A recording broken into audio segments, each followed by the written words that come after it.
El tema de hoy que tenemos es cáncer cervicuterino. Este cáncer es muy importante debido a los números que tiene. En el 2013 hubo una incidencia de 24,000 casos nuevos solo en ese año. Y este es el segundo cáncer más mortal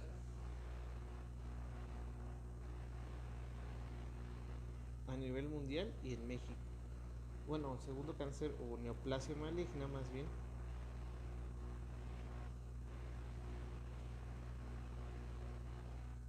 a nivel mundial, que causa causa de mortalidad número 2 de neoplasias malignas a nivel mundial, siendo la primera en mujeres el cáncer de mama.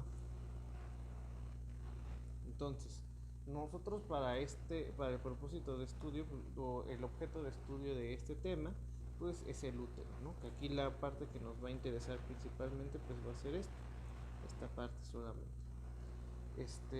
Y bueno, el cervix se divide en dos partes, ¿no? Esta parte que es desde el introito, bueno, que es más bien desde el fondo del cervix hasta el fondo, perdón, hasta el cuerpo y el fondo, del cuello uterino hasta el fondo uterino, que es donde se implanta normalmente el producto, o no, bueno, el ovocito fecundado, y donde se hace el recambio del endometrio durante la menstruación. Y luego tenemos el exocervix, que es la porción con la que entra en contacto con el pene cuando se hace cuando hay coito. Uh-huh. Entonces, en esta parte, aquí es donde nosotros vamos a encontrar que tiene pues varias capas, ¿no? Tiene una capa muscular y tiene capa mucosa, y en estos lugares es donde se empieza a desarrollar el cambio o estas alteraciones. ¿Por qué es que tiene o cambia o aparece más frecuentemente aquí? Porque recordemos que este epitelio es un epitelio especializado que se llama epitelio de transición, que permite o sea, literal es un cambio entre el epitelio. Nosotros digamos que veamos el revestimiento que tiene, y vamos a ver que las células primero son así, ¿no? Chiquititas, planas, simples. Y posteriormente en esta parte, en esta otra que tenemos acá, es un epitelio de tipo secretorio, entonces es un epitelio de tipo cúbico, ¿sí? Grande. Y entre esos dos, entre el epitelio externo y el epitelio interno, vamos a encontrar un epitelio que es la transición entre estos dos. Por eso se le llama epitelio de transición. Y por lo mismo del estado mitotico en el que va a estar, por los estímulos hormonales, este epitelio es más susceptible a que cuando se empieza a replicar, porque recordemos que también tienen las células un estrato que es en el que se van cambiando y madurando las células antes de salir a la superficie propiamente, es más fácil que estas células que se encuentran en la parte del epitelio de transición cambien y se vuelvan que se vuelvan células malignas, ¿no? Y ya luego en esta parte tenemos el endometrio, ¿no? Que ya habíamos comentado que es una capa que se desprende y va cambiando otra vez, bueno, o como va moviéndose el ciclo menstrual. Y ahora, este epitelio puede ir cambiando y alterarse. Y cuando la neoplasia es maligna, si fuera benigna, el crecimiento de los tumores sería por aquí y respetaría las otras capas. No sería un tumor que está por acá, digamos, por ejemplo. Pero en este caso, al tratarse de una neoplasia maligna, como habíamos visto en patología, las neoplasias malignas generalmente van a hacer es empezar a invadir otras capas. Y bueno, no olvidemos que aparte detrás de este órgano pues está la vejiga. Digo, delante está la vejiga, por la parte posterior se encuentra el recto, y también entonces se puede causar o empiezan a aparecer cambios o alteraciones en estos, porque también los puede empezar a invadir. Esto obviamente va a depender del grado de avance que tiene el tumor. Y de hecho es algo muy importante porque este tumor esta neoplasia maligna es así de mortal debido a que casi siempre se encuentra en estadios avanzados. ¿Por qué? Porque pues como ya hemos platicado igual acerca del VPH, es una enfermedad que pues, es muy común y entonces existen muchos serotipos. Y pues lo que habíamos platicado antes en otros cursos acerca de los virus es que tienen la capacidad de modificar las proteínas o cómo producen las proteínas las células normalmente, y eso empieza a causar anomalías en su ciclo celular, haciendo que las células que normalmente deberían de morir se queden y empiecen a alterar otras células, y esas empiezan a crecer y empiezan a secretar hormonas que van a hacer que estas mismas vayan creciendo hasta que se hace un tumor enorme, ¿no? Empieza a invadir todo, empieza a causar disfunción, empieza a sangrar y empieza a consumir el cuerpo. Uh-huh. Entonces, pero no todos los BPHs hacen eso. Ya vemos, bueno, ahorita vamos a ver en esta clase cuáles son los más susceptibles o que se ha asociado a un riesgo de que creen neoplasias malignas. Entonces, existen diversas variedades de estos tumores. ¿Sí? Existe el mayor o el más común va a ser el carcinoma epidermoide o carcinoma de células escamosas, que se trata de células de epitelio simple, ajá, que se van descamando y son pequeñitas y no tienen columnas como las secretoras. El 20 al 25 son del adenocarcinoma, que se encargan o ya se trata de las células que son de tipo glandular, que era como les estaba ahorita explicando acá. Entonces nosotros en esta parte tenemos una porción que se encarga de la secreción, ya habíamos dicho, de moco y también de la secreción de otras sustancias para evitar las infecciones, y luego tenemos el epitelio simple, que ese más es como para ir recibiendo o percibiendo algunas sustancias o para ir como un método de protección. Y existe una tercera variedad que es el adenoescamoso, que ocurre en ambas porciones de las células. En cuanto a factores de riesgo, como les estaba comentando, esta infección, entonces como factores de riesgo nosotros habíamos visto, les estaba comentando que uno de los más importantes son las infecciones por VPH, ¿sí? Esto es por los serotipos que se pueden contagiar y que pueden ser broncogénicos. Luego tenemos las múltiples parejas sexuales, que igual nos condiciona a que exista una mayor probabilidad de tener VPH de los serotipos que son oncogénicos. Inicio de la vida sexual temprana, porque quiere decir que muy probablemente pues, posteriormente tengas más parejas sexuales y tu riesgo de tener VPH de, de tipos homogénicos aumente. A su vez, también esto es porque generalmente cuando inician la vida sexual de manera temprana no usan métodos de protección de barrera, que es como una de las mejores maneras de evitar contagiarse de VPH. Entonces, si ustedes no tienen una pareja estable o así, pues no usen, bueno, por estable me refiero a que solamente sea su pareja. Es menos probable que estas infecciones se transmitan. Pero cuando ustedes y su pareja pues tienen relaciones o tienen una relación abierta y no usan métodos de protección con sus otras parejas, pues es más probable que sufran o que padezcan posteriormente de infección por VPH. El elevado número de partos, pues por lo mismo, porque va relacionado a una elevación en las relaciones sexuales, y también puede ser o aumenta la probabilidad de que tengan VPH. La inmunosupresión, porque normalmente, a pesar de que usted, digamos, si nosotros hiciéramos una prueba, pues es muy probable que encontráramos una prueba de PCR para ver quién tiene qué VPH. Todos tendríamos VPH de ley. Pero el problema no es que tengamos el VPH, sino que nuestro sistema inmune normalmente es capaz de evitar que estas, como ya hemos visto en el tema del VPH, que esta lesión verrugosa cause o aparezca, pero no siempre se presenta como lesiones verrugosas, luego son lesiones que se ven como úlceras. Entonces, si nuestro sistema inmune no está al 100, no va a poder combatir esa infección y por lo tanto va a producir cambios en las células más fácilmente, que nos va a propiciar posteriormente al desarrollo de, de sus formas, pues de su forma patológica de ese virus de papiloma humano. Luego tenemos el uso de nicotina y cigarros, siempre se han visto asociados por las alteraciones que tienen sobre el ciclo celular. Y no realizarse Papa Nicolau, ¿por qué?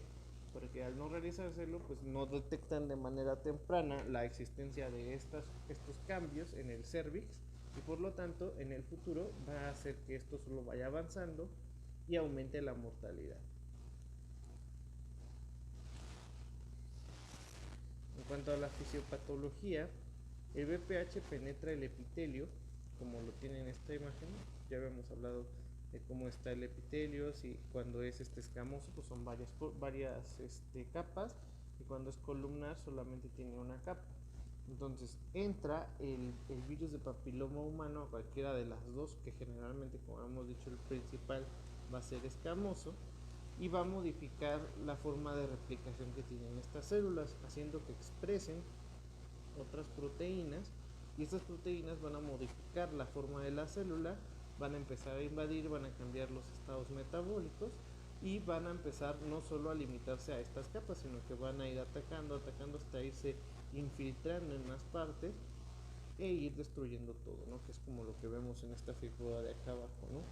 Nosotros vemos el virus, cómo entra, cambia la morfología de las células, y posteriormente estas células lo que finalmente buscaban, van a causar un estado de inflamación, y posteriormente van a tratar de invadir más y más y más del útero, hasta llegar no solo al útero, sino llegar a los vasos sanguíneos, y esas células, al estar viajando en el vaso sanguíneo, de repente se van a empezar a depositar en ciertos lados.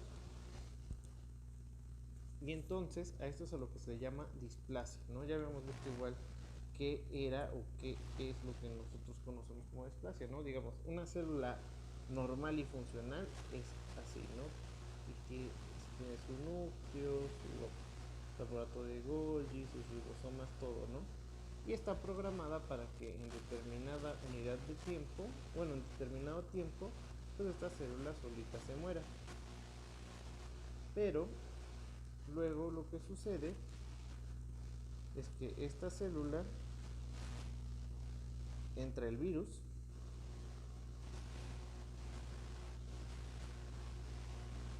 hace que esta célula cambie de forma, digamos, esto es un ejemplo nada más, algo visual, y en vez de ser redonda se empieza a volver una célula cuadrada, ¿no? Y ahora, digamos, igual tiene su aparato de Golgi, igual tiene sus ribosomas y todo, pero ahora lo que hace es que empieza a producir proteínas que lo que van a permitirle es que esta célula, por más y más que pase el tiempo, la célula sea inmortal, ¿no?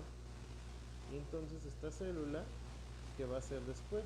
Ya con esta nueva programación va a empezarse a reproducir formando varias y varias células como ella, que no se van a parecer en nada a la célula original, y de repente empiezan a perder funciones.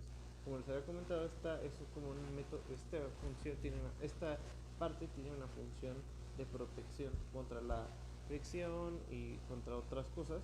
Entonces deja de proteger, empieza a haber más inflamación, y posteriormente se empiezan a crecer, empiezan a invadir, no se mueren y llegan hasta otras partes y empiezan a invadir todo lo que hay a su alrededor. Y entonces por eso es que se le llama displasia. Displasia es cuando dejan de parecerse a la célula original, ¿sí? Eso es un tejido displasia, que es como les expliqué ahora.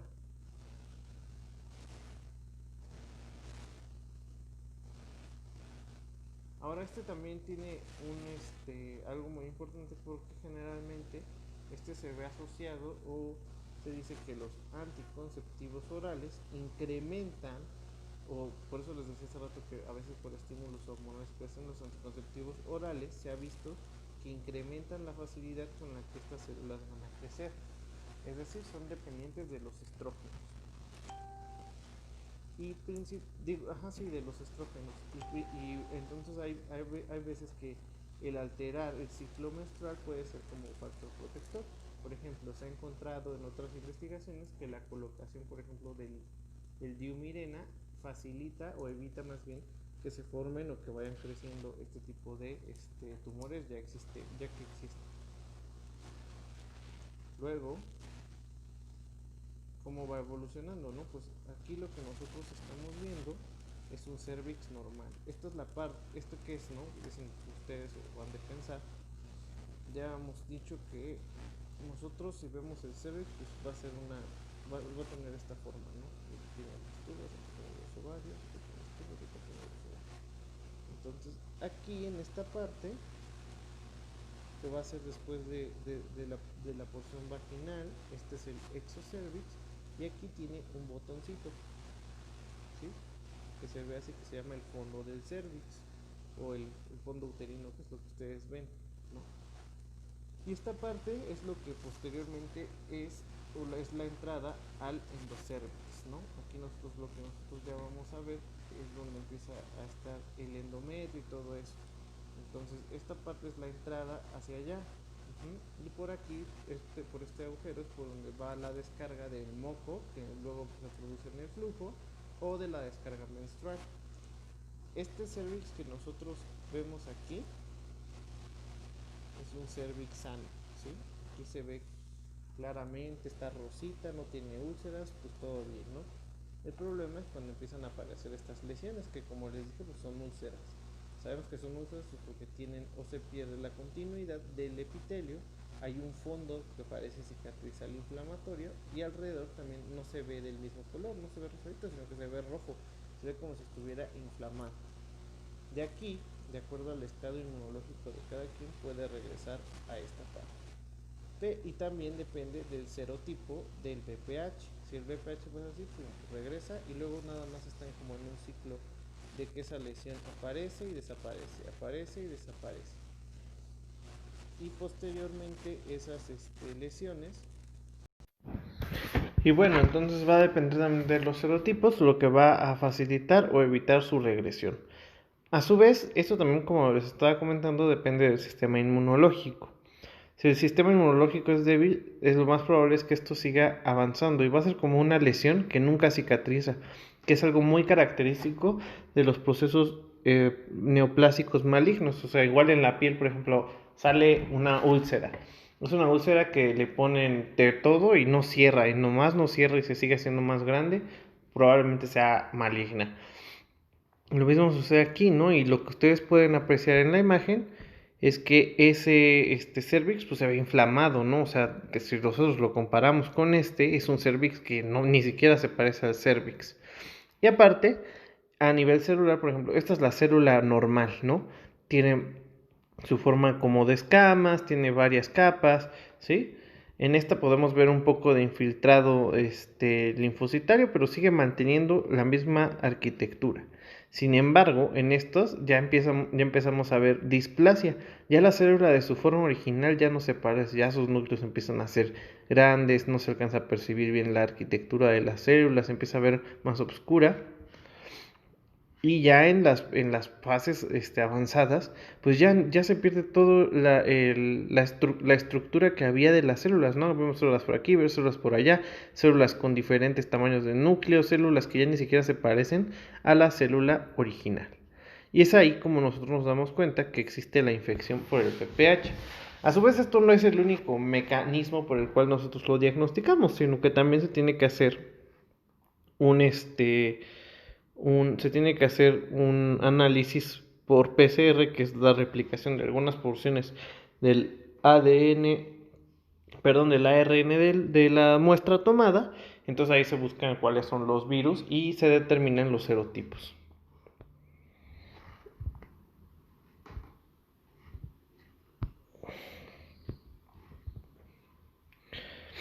¿Y cómo se clasifica?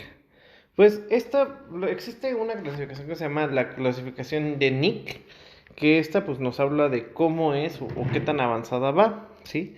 Y nosotros, es neoplasia y quiere decir Nick y la divide en NIES, que quiere decir neoplasia intraepitelial. Y ya pues, nosotros vamos a ir viendo que se puede volver preinvasora o invasora. Y también es de acuerdo a qué tanto o qué tan, sí, pues qué tan profundo del espesor es que va invadiendo. Así es como se va determinando cómo es el NIE. Por ejemplo, el NIE 1 es hasta 1/3 del espesor, ¿no? Que nosotros lo tendríamos aquí. después de tomar la muestra. O sea, aquí lo que se hace es una biopsia para ver qué tanto está invadiendo las células que no son, o que son anormales. Cuando nosotros empezamos a ver cambios vemos que la arquitectura empieza a cambiar un poco, pero no del todo. Y en uno normal, toda la arquitectura se va igualita, no se ve pareja. El problema, bueno, la diferencia es que esto se ve en diferentes ciclos celulares. Por eso también es importante que para la toma de muestra vayan en cierto día del ciclo menstrual, que es lo que vamos a ver ahorita. En el NIC3 ya hay una invasión en el NIC2 hay invasión hasta 2/3 del espesor del epitelio, y en el NIC3 hay una invasión ya de todos los tercios del epitelio, y ya cuando se dice cáncer cervicouterino invasor es cuando ya rebasa esos 3/3 y se empieza a localizar en la capa muscular o en la capa submucosa de el cervix. ¿Cuáles son los síntomas que aparecen aquí?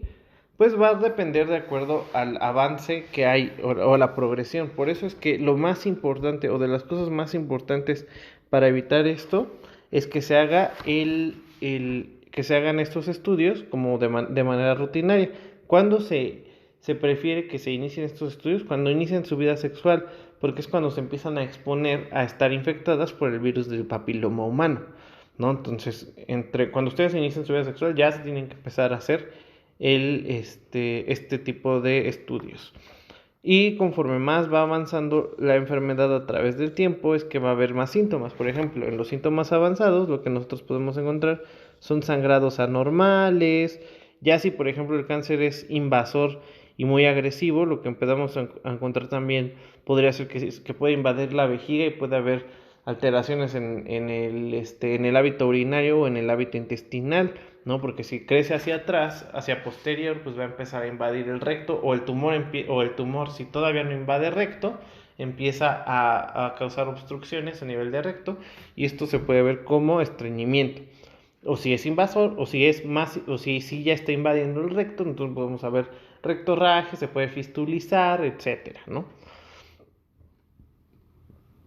En un cáncer invasor, pues lo más común que nosotros vamos a encontrar va a ser sangrado transvaginal por el proceso inflamatorio, leucorrea que va a ser fétida y con restos sanguíneos, dolor pélvico, linfedema de miembro inferior. ¿Esto qué quiere decir? Que se va a inflamar porque empieza a haber un exceso de flujo sanguíneo hacia esa parte y también de flujo linfático, lo que hace que se empiece a mantener o que aumente la presión hidrostática y no sea vencida, y entonces empieza a causar edema en las piernas. La pérdida de peso pues casi siempre se ve acompañada de tumores invasores o de cánceres malignos, porque empiezan a consumir todo lo del cuerpo, ¿no? O sea, es decir, empiezan a tratar de alimentarse de otras fuentes, no solamente de lo que ustedes comen, sino también empiezan a degradar músculo, empiezan a degradar otras cosas, empiezan a liberar citocinas que inician vías metabólicas para producir más glucosa y llevarla hacia él, ¿no? Y también puede estar acompañado de una sensación de malestar general, debilidad.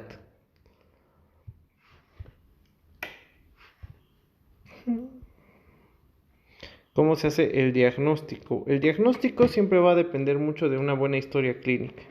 Es decir, cuándo empezó su vida sexual, cuántas parejas sexuales ha tenido, si se puso su vacuna contra el VPH, cuándo fue su último Papá Nicolau, qué reportó el Papá Nicolau. Y aquí lo que más nos va a ayudar, o lo que más nosotros vamos a poder encontrar que sirve, pues es el acompañamiento de la colposcopía junto con el Papá Nicolau, ¿no?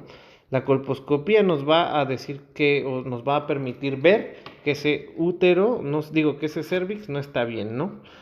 Y el Papá Nicolau, que es el raspado, el Papá Nicolau es la técnica de tinción, ¿sí?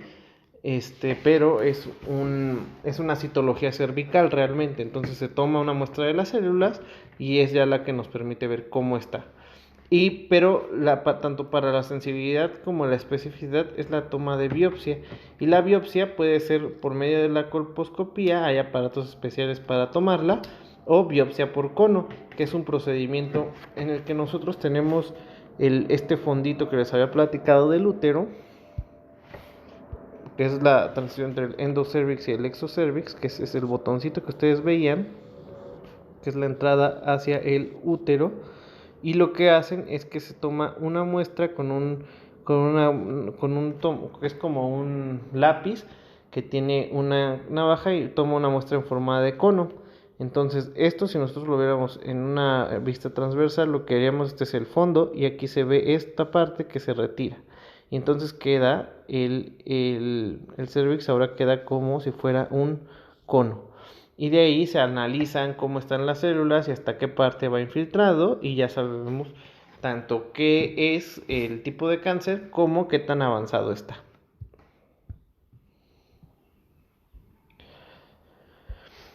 Y la técnica para la toma de muestra de citología, de citología, es que esté fuera de su periodo menstrual, preferentemente que haya menstruado hace aproximadamente, bueno, en un rango de que esté 5 días antes o 5 días después, que no haya sangrado de ningún tipo, que no haya usado ningún tipo de medicación tópica vaginal, que no haya usado alguna ducha vaginal las últimas 48 horas y no haber tenido coito por lo menos 24 horas antes.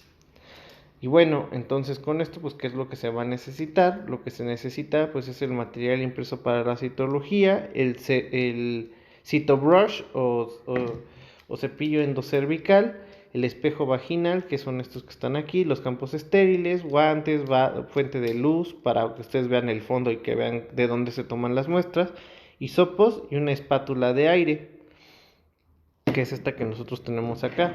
Ahora, una vez que se llega, por ejemplo, ustedes hacen su exploración instrumentada, meten el pato, lo giran y ustedes lo que van a ver en el fondo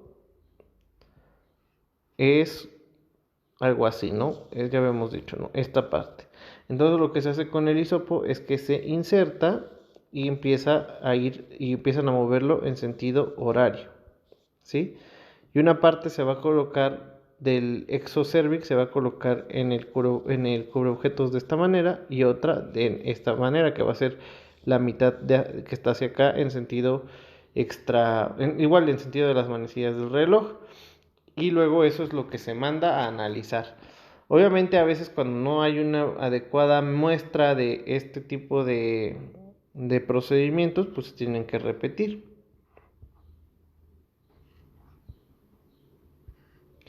Y el diagnóstico por imagen, entonces para el diagnóstico por imagen lo que se hace es que se tienen que tomar siempre todos los estudios deben de llevar o ir acompañados de una tele de tórax y de una tomografía tóraco-abdominal. ¿Para qué? Para analizar que no haya presencia de metástasis tanto en los pulmones como en el hígado, que son los principales lugares hacia donde hace metástasis este tipo de tumores. También normalmente se tiene que hacer también un estudio de ganglios y también de la parte pélvica para ver que no haya ganglios cerca, porque a veces cuando ya se encuentran estos invadidos se tienen que extraer junto con el útero en los casos muy agresivos. Y el tratamiento va a depender mucho de la estadificación clínica, ¿sí? La terapia láser y la conización es lo que les estaba comentando, cómo se retira. Y aquí lo que podemos ver nosotros como problemas va a ser la fertilidad a futuro, la cirugía o histerectomía, pues va a ser cuando las etapas todavía no son invasoras, pero ya abarca gran parte del útero y también va a depender de pues qué es lo que quiere la mujer, ¿no? Si quiere todavía tener hijos o si no, esto se evalúa. Y la radioterapia siempre se tiene que ver después o posterior, puede irse acompañada después de una resección de útero y también depende mucho del estado nutricional del paciente.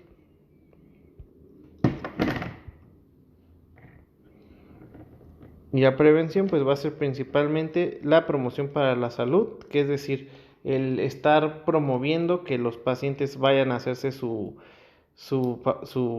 citología cervical cada mínimo una vez al año, después de haber iniciado vida sexual, su vacuna contra el virus del VPH y la detección oportuna del CACU, que esto igual va a ser por medio de la colposcopía y de la citología cervical.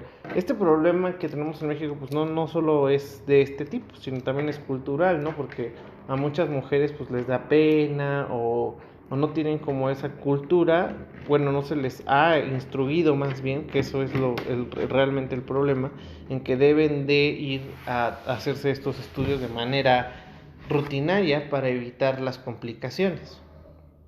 Y principalmente todo se basa en esto, ¿sí? En prevención primaria. También algo muy importante es el uso de métodos de barrera. Porque si ustedes no, digamos, no están vacunadas, pero usan método de barrera, pues van a evitar adquirir una infección por VPH que pueda condicionar posterior el desarrollo de alguna enfermedad de este tipo, ¿no? Del desarrollo de cáncer cervicouterino. Y pues eso sería todo. Ya de tarea, porque ya no lo puse, necesito que busquen, o creo que más bien eso se les había dejado, ¿no? La tabla de los BPHs que son oncogénicos y los que son no oncogénicos y contra cuál los protege la vacuna del BPH. Y pues eso sería todo. Muchas gracias por su atención. Hasta luego.